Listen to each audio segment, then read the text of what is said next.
Oke, assalamualaikum warahmatullahi wabarakatuh. Perkenalkan, nama saya Fadil Habizul Zatwan. Saya dengan NIM 2310213033 dengan jurusan Agroteknologi Fakultas Pertanian. Dan di sini saya ingin menjelaskan tentang perkembangan IMTEK di Indonesia. Bagaimana sih pengembangan ilmu pengetahuan dan teknologi di Indonesia? Perkembangan IMTEK di Indonesia. Berbicara tentang perkembangan IMTEK di Indonesia, tentu tidak bisa lepas dari peran teknologi informasi yang terus berkembang sebagai satu di antara negara berkembang di Asia. Pengguna teknologi di Indonesia tergolong pesat. Berbagai usaha untuk memajukan kualitas IMTEK di Indonesia pun dilakukan. Beberapa produk buatan anak bangsa pun diakui di dunia. Misalnya teknologi konstruksi sistem cakar ayam, jembatan surroh bahu, hingga teknologi jaringan 4G. Berikut adalah beberapa contoh perkembangan ilmu pengetahuan dan teknologi di Indonesia. Satelit. Di antara kamu tentu sudah tahu kan kalau di Indonesia punya satelit. Satelit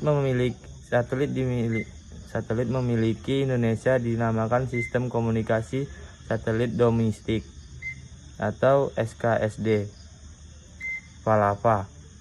Satelit ini dibangun melalui sistem komunikasi yang dikendalikan Indonesia sejak tahun 1974 dan selesai pada tahun 1976. Sistem satelit Palapa ini memungkinkan Indonesia mengakses beberapa informasi yang melalui sinyal yang dipancarkan ke beberapa perangkat elektronik seperti televisi, radio, telepon, dan sejenisnya.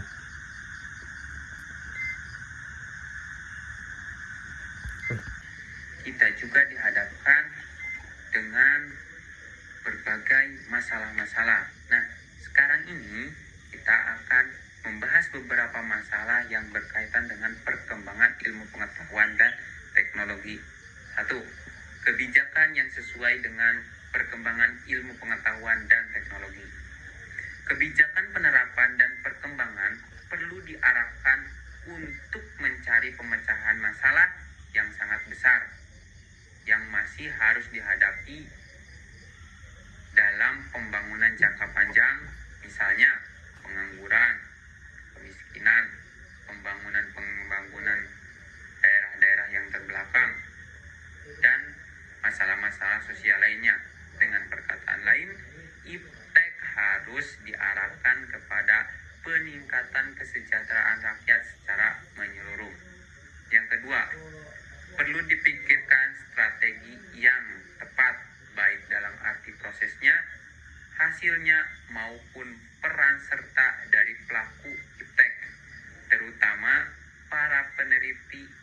Harus disediakan fasilitas penelitian yang memadai, misalnya dana dan tenaga.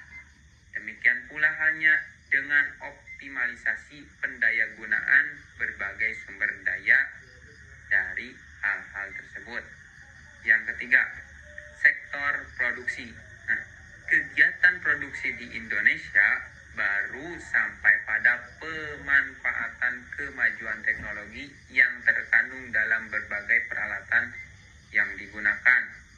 Yang keempat, ragam kegiatan penelitian dan pengembangannya. Kemitraan antara industri dan dunia usaha dalam lembaga litbang yang masih lemah, walaupun sebenarnya tingkat nasional telah dilakukan berbagai investasi untuk mengembangkan lembaga litbang, laboratorium penelitian, dan pusat-pusat pelayanan teknologi. Namun, dampaknya terhadap perkembangan industri belum meluas.